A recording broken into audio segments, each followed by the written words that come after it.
are you and where are you from? My name is Miles McCracken. I'm from Washington State. All right, and what do you do? I work at a hotel. All right, and where are we right now, I guess? Santa Cruz at the library, Santa Cruz, California. And so, has the climate changed much since you were a kid? I would say yes, noticeably. Like, I grew up in a mountain town, and you could see the snow line start to creep on down the mountain noticeably over 20 years. You know, if you have any kind of steep incline, you know, that's a real good indicating factor. I read a lot about it, so that kind of might be some negative feedback where you're getting information where the scientists are all saying that yes, this is occurring, and so it reinforces the idea in your head. But I think physically I've noticed it, you know, and it's just warmer, you know, like when you see the temperatures come across the news constantly and things like that.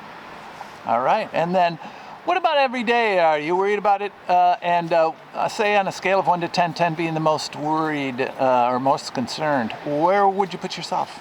I would say 15 years ago I was a 9 or a 10, but then I think we crossed, in 2012, we crossed that tipping point. I don't remember how many parts per billion. I think it was like 4.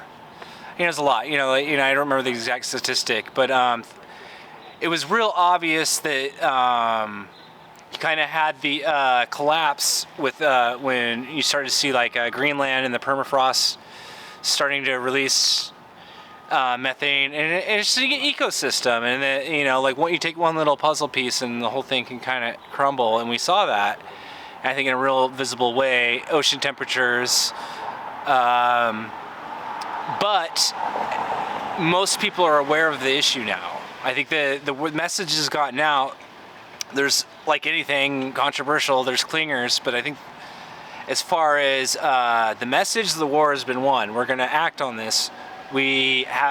Our addiction to oil, you know, we're going to have to totally restructure the economy, you know, all trucking, all shipping, which is fundamental to our economic system, relies on oil, you know, and America is an oil country, you know, and so we're going to have to fundamentally rethink what we're doing in the future at this point.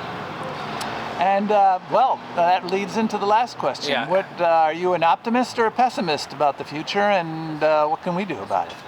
Kind of relying on my last answer is I think we bottomed out. I think we hit a real noticeable point where it's obvious that humans are affecting the temperature. And then, you know, I have a lot of family that's more conservative, and they bring up a lot of the alternative evidence, as I like to call it. Like the Farmer's Almanac predicted there'll be a warming period right now, but they never actually look into it. That's what their friends tell them. Or the corona of the sun is ejecting. The sun has a magnetic field called it's corona that it ejects every so often, and it was significant over the last 10 years. And to me, that has nothing to do with greenhouse gases attaching themselves in the atmosphere and trapping heat. I mean, those are just two separate scientific incidences.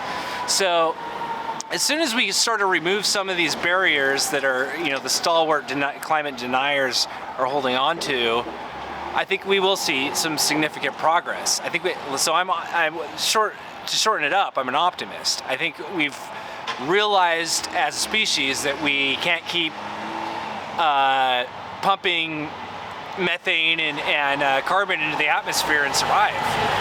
And industrialization has been around less than 200 years, and that's how fast, you know, a 4.6 billion year old pound, or whatever the number is, you know, I think it's 4.6 still, 4.7 maybe, billion year old planet, you know, like in a matter of 200 years, we almost made it uninhabitable just by pumping all that carbon out into the atmosphere. So I think people are aware of it. I think we're going to have, you know, 100 years where we're just like trying to figure out how we heal the planet and heal the oceans. But I think the worst happened, and now that it's looking good, like I think we're going to do something about it that's effective in the future. I think some of the science is there, the economics isn't there. Like, how do you make these things affordable compared to the competing energy sources, etc. So, I'm an optimist. I think we're aware that we screwed up, and that we're gonna start adjusting the way we move things around and move ourselves around and produce food and all of the above. Very good. Thank you. And today on the 24th of April here in Santa Cruz, California. Thank you very much. Thank you.